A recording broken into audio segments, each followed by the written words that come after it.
This is Pastor Jeff Chavis. I'm the pastor of Church Online. We're a unique online community of faith, and we've got people coast to coast. You can connect with us at churchonline.com, but we spell that uniquely CHRCH because we say all that's missing is you.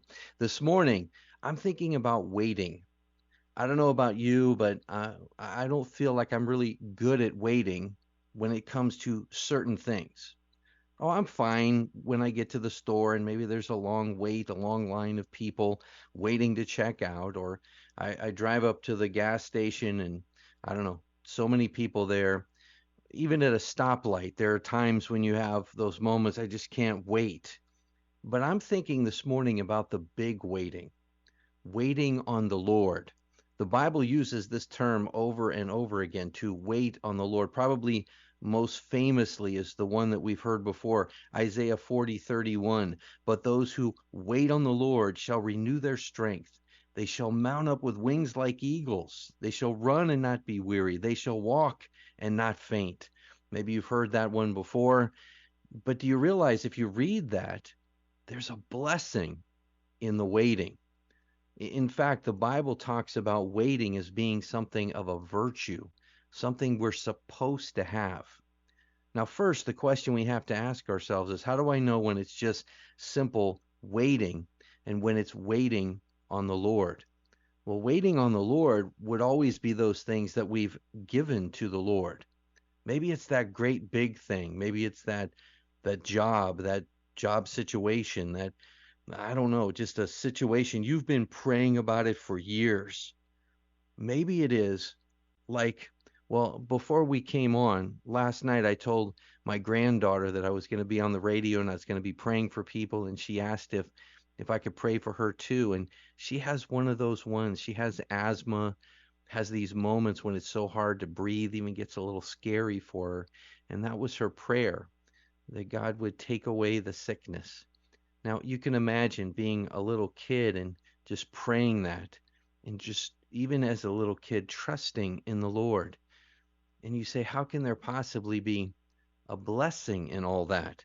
Well, let me take you to Psalm number 40, because in fact, in my Bible, it says faith persevering in the trials. That's the title that my Bible uses for this passage. But then it says it's from a Psalm of David. So Psalm 40, and I'm just going to do the first few verses. Psalm 40, verse 1. There it is. I waited patiently for the Lord, and he inclined his ear to me. He heard my cry. He also brought me up out of a horrible pit, out of the miry clay, and set my feet upon a rock, and established my steps. Now let me pause there and let us think about this phrase again, waiting on the Lord. King David, if we think about his life, now this doesn't tell us exactly when he wrote this psalm, but this is one of those times when he had to wait patiently for the Lord. Think about David's life for a minute, especially in those early days. He was anointed as a young man. Some say he might have been a teenager. He was out there with the sheep. He may have been even younger, but he waited for that day when he could take this place as king.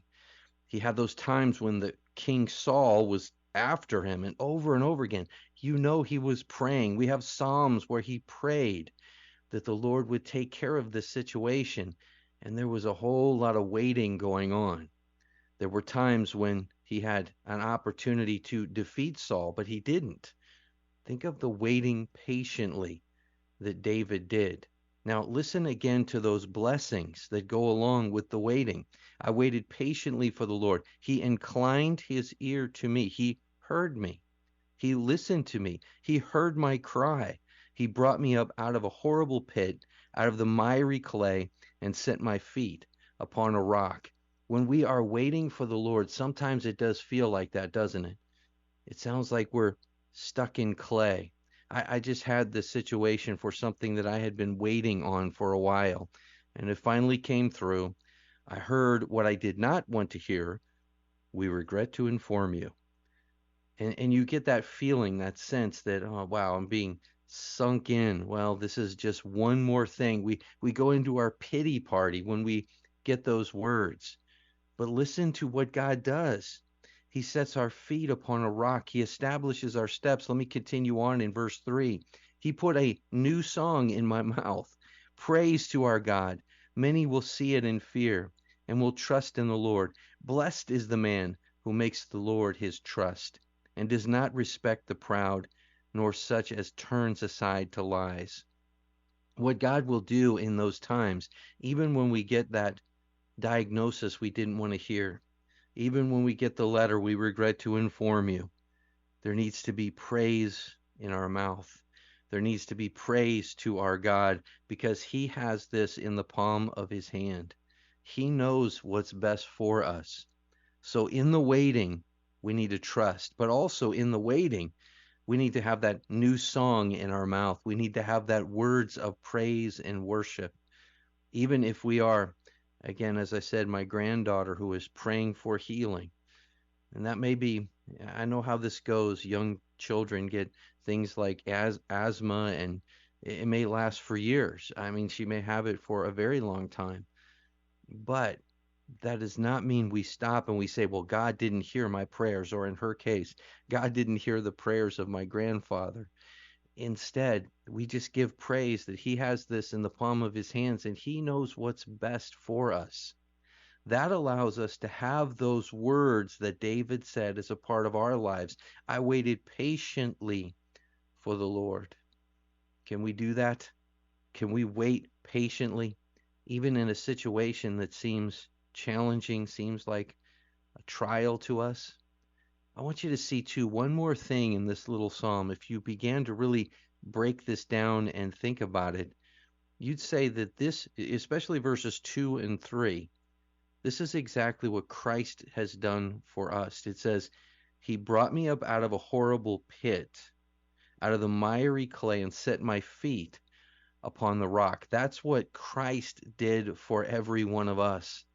See, the biggest thing that He did for us is not answer every one of our prayers, not heal every childhood disease, although He has the ability to do that. Instead, the greatest thing that Jesus did was that He takes us up out of that situation, the situation that would bring death. And because of His death on the cross, we are now set upon a rock, a solid, firm foundation. And the natural result of that is verse 3. He put a new song in my mouth, praise to our God. That's what Jesus does, and that's our response to the gospel, praise. And then many will see it and fear and will trust in the Lord. That's what's happening now. Jesus did this amazing thing for every one of us that is waiting, every one of us going through the difficult time. We remind ourselves that Jesus has done so much in that one act on the cross that has taken us from the miry pit, placed our feet upon a rock, and now we're going to praise Him, and other people are going to see it. That is what holy waiting looks like. I can wait in expectation. I can wait in anticipation, but let us not lose our patience with God in those times when we're waiting.